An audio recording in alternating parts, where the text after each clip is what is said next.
अब तेजस्वी यादव जी कि अगर आज कानूनी व्यवस्था ठीक नहीं है तो आपके माता पिता के शासन में तो शाम के 5 बजे के बाद लोग घर से बाहर नहीं निकलते थे। लेकिन एक घटना के बारे में मैं आपको बता देना चाहता हूं कि जो मोतिहारी में जो पुल गिरने की बात बताई गई और ये लोग बरंके की चोट पर सरकार का मतलब कि बखिया उघरने में लग गए कि इस तरह से पुल गिर गया, लेकिन सच्चाई तो आया सामने।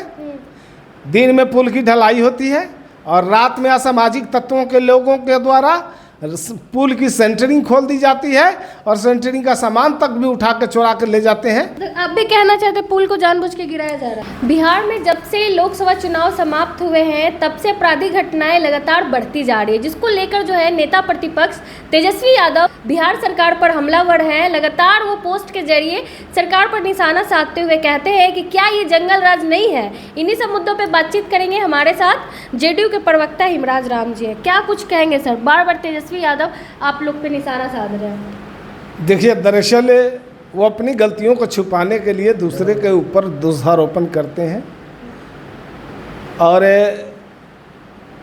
हकीकत तो ये है कि अगर उनको लगता है, जैसे वो अपने बयानों के जरिए लोगों को बता रहे हैं कि अभी कानून व्यवस्था ठीक नहीं है, तो हम तो सीधा पूछना चाहेंगे तेजस्वी जी,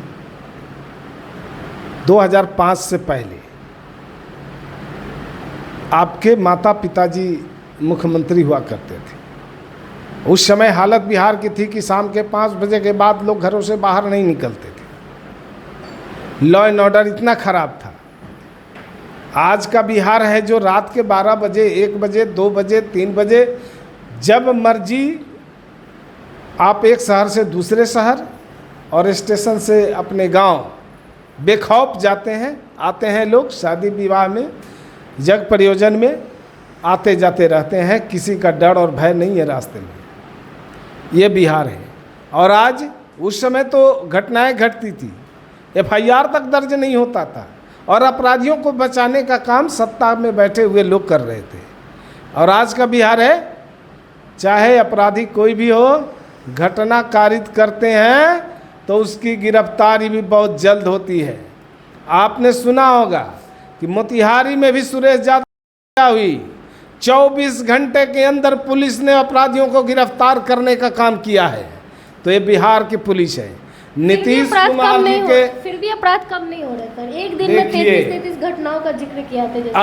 अब मैं आपको बता दूं कि चाहे जो भी घटनाएं घटी है बिहार के अंदर, किसी भी घटना में कहीं भी दोषियों को बचाने का काम नहीं हुआ, निर्दोष को फंसाने का भी काम नहीं हुआ। हम न निर्दोष को फंसाते हैं न दोषी को बचाते हैं। ये सरकार है सुशासन की। यहाँ किसी भी मामले को अटकाने, भटकाने और लटकाने की बात नहीं होती। फिर भी अपराधियों के हौसले बुलंद है सर। अपराधियों के हौसले बुलंद नहीं, अब अपराधियों के हौसले तो इस तरह से टूटे हैं। जो पहले अपराधी के हौसले बुलंद हुआ करते थे, जो राज्य में पदाधिकारी तक भी सुरक्षित नहीं थे, आज तो पुलिस का खौफ है सबके अंदर। और चाहे वो जो कोई भी हो, पुलिस तो उसे पाताल से भी ढूंढ के बाहर निकालती है। पर तेजस्वी यादव क्यों कह रहा था? अब तेजस्वी यादव जी, हम तो ये कह रहे हैं कि अगर आज कानूनी व्यवस्था ठीक नहीं है तो आपके माता पिता के शासन में तो शाम के 5 बजे के बाद लोग घर से बाहर नहीं निकलते थे। और आज आप 5 बजे के बाद रात भर घूम लेते हैं एक जगह से दूसरे जगह। आप क्या, बिहार का आम आदमी भी, आम नागरिक भी एक शहर से दूसरे शहर, एक गांव से दूसरे गांव, स्टेशन से उतर के रात बिरात अपने गांव चले जाते हैं। किसी का डर नहीं है, किसी का भय नहीं है। डर है तो सिर्फ कानून व्यवस्था का डर है, कानून का डर है और अपराधियों में कानून का डर कायम है। बिहार में लगातार पुल गिर रहे हैं। आपके घटक दल है मंजी जी, घटक दल के साथी जो है वो कह रहे हैं कि साजिश के तहत पुल को गिराया जा रहा है। क्या ये सही है? देखिए, एक एक चीज़ की जांच चल रही है। जांच का रिपोर्ट आने दीजिए, सब कुछ खुलासा हो जाएगा। दूध का दूध और पानी का पानी हो जाएगा। लेकिन एक घटना के बारे में मैं आपको बता देना चाहता हूं कि जो मोतिहारी में जो पुल गिरने की बात बताई गई और ये लोग बरंके की चोट पर सरकार का मतलब कि बखिया उघरने में लग गए कि इस तरह से पुल गिर गया, लेकिन सच्चाई तो आया सामने। दिन में पुल की ढलाई होती है और रात में असामाजिक तत्वों के लोगों के द्वारा पुल की सेंटरिंग खोल दी जाती है और सेंटरिंग का सामान तक भी उठा के चुरा कर ले जाते हैं। तो अब जांच हुआ तब जाकर के सत्य सामने आया है।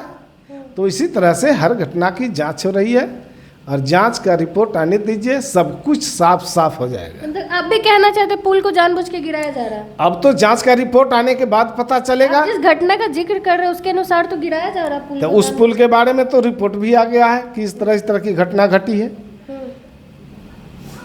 कोई भी पुल गिरा हो या कोई भी भवन के बारे में किसी तरह के अगर लापरवाही होगी तो चाहे वो कोई पदाधिकारी हो या कोई ठेकेदार हो, संवेदक हो, जो दोषी होंगे उनके ऊपर कड़ी कार्रवाई हो। मांझी जी ये भी कह रहे हैं कि सरकार को बदनाम करने की साजिश रची जा रही है।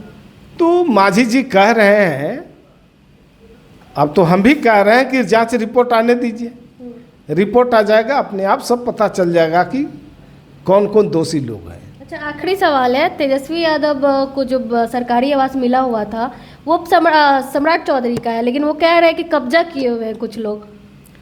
देखिए, कानून अपना काम अपने तरीकों से करती है और जो वैध है वो वैध रहेगा। उसके लिए विभाग है अपना कार्रवाई कर रही है। कह रहे हैं हमारा शोषण किया जा रहा है, सम्राट चौधरी का कहना है। देखिए, विभाग अपना काम कर रही है और जो लोग अवैध तरीके से अगर मकान पर कब्जा जमाए हुए हैं उन्हें तो मकान छोड़ना पड़ेगा। तेजस्वी यादव का जो आवास अभी जो है अभी वो अवैध तरीके से वो रह रहे हैं। अरे अभी तो मैं कह रहा हूँ कि इसके लिए तो विभाग जवाबदेह है। किसको अलॉट किया है विभाग और कौन उसमें रह रहा है, जिसको अलॉट किया है वो व्यक्ति है कि नहीं है उसके अंदर, ये तो विभाग का मामला है। सम्राट चौधरी इशारों में तो कह रहे हैं। अब उनके साथ क्या घटना घटी है इसके बारे में मुझे मालूम नहीं है। चलिए हमारे साथ जेडीयू के प्रवक्ता हिमराज राम जी थे। तमाम मुद्दों पे हमने इनसे बातचीत की और आपने सुना इन्होंने क्या कुछ कहा। बाकी आप भी अपनी प्रतिक्रिया कमेंट बॉक्स में ज़रूर दें। धन्यवाद।